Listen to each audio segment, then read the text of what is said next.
Fellow Ghanaians, good evening. I've come into your homes tonight on a matter of major importance for the nation and for me personally. It concerns the referendum of 17th December, whose purpose is to seek popular support for the repeal of Article 55(3) of the Constitution, a provision which currently bars political parties from involvement in district elections and local governance. On my arrival here in Jubilee House on 9th January 2017, nearly 3 years ago, I came with the firm conviction, emanating from the campaign and national discussions, that there was a national consensus for two important amendments to our governance system, which would enhance its effectiveness and accountability.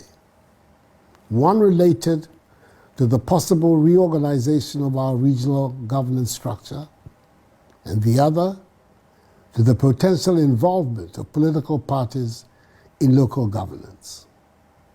I thought, and still think, that such reforms should be based on a broad national consensus.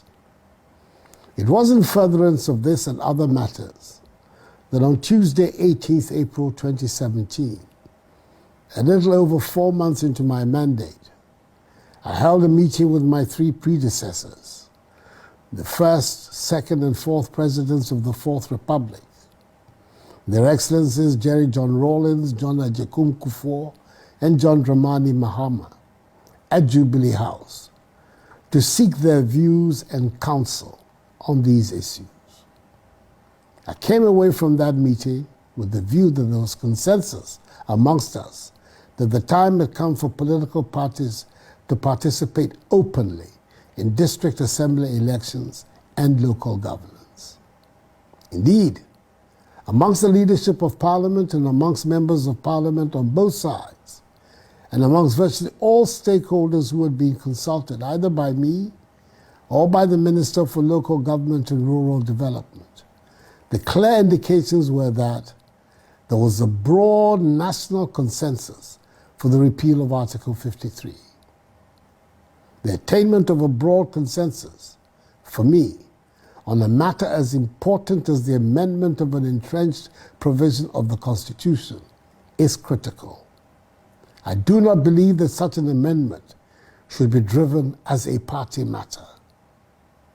There has to be a clear national consensus and agreement amongst the populace that a particular entrenched provision no longer serves the interests of the people and thus has to be removed. In this case, it had been long apparent that political parties were in fact actively involved in district assembly elections, despite their apparently non-partisan nature. The time had come to strip the process of its hypocrisy and accept and work with the reality of party involvement.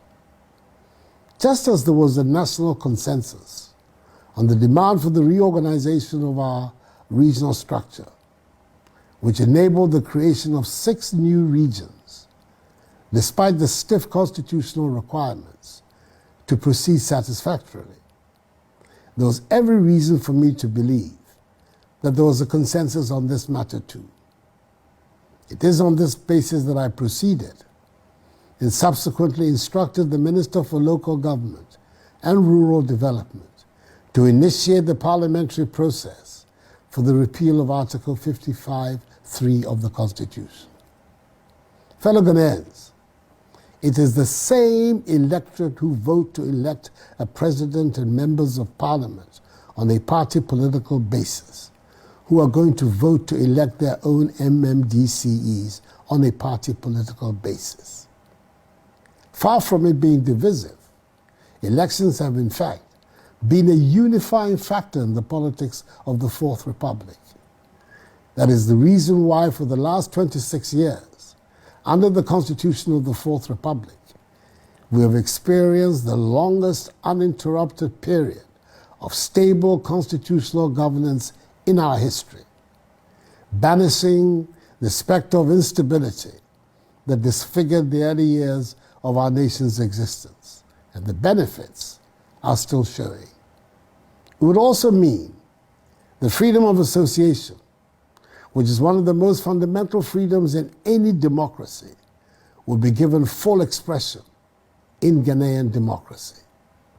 Regrettably, 2 weeks ago, the main opposition party, the National Democratic Congress, made what I can only describe as a U-turn and stated that it was no longer prepared to go along with the national consensus. They indicated further they will actively campaign for a no vote.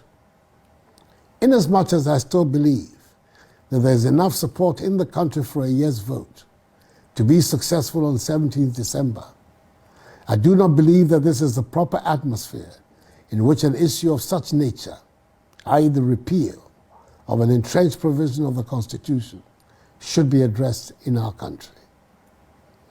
Even after their U-turn, I undertook consultations across a broad range of opinion as to the way forward.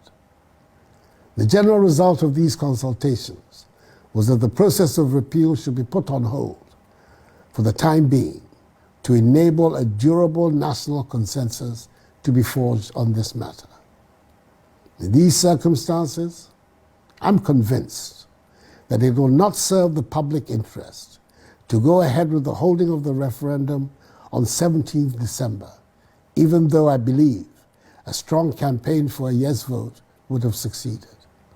This is not the kind of atmosphere in which the repeal of an entrenched provision of the Constitution should take place.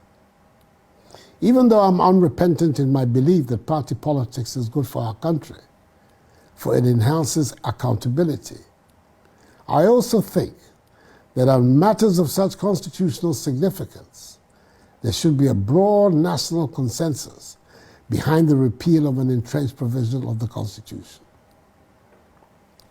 So, fellow Ghanaians, it is with deep regret that I've given instructions to the Minister for Local Government and Rural Development, who has spearheaded this process on behalf of government with commendable vigor and dynamism, to abort the process and see to the withdrawal of the bills for the amendment of the Constitution, both in respect of Article 2431 and Article 55.3.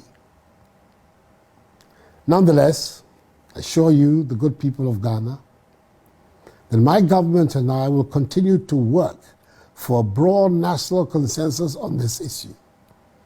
And should such a consensus be attained for the repeal of Article 55.3 of the Constitution and an agreement reached for political parties to participate in and sponsor candidates for election to district assemblies at any point during my tenure of office as President of the Republic, the matter will be brought again back to the front burner of our public discourse for the necessary action. May God bless us all in our homeland Ghana and make her great and strong. I thank you for your attention and do have a good evening.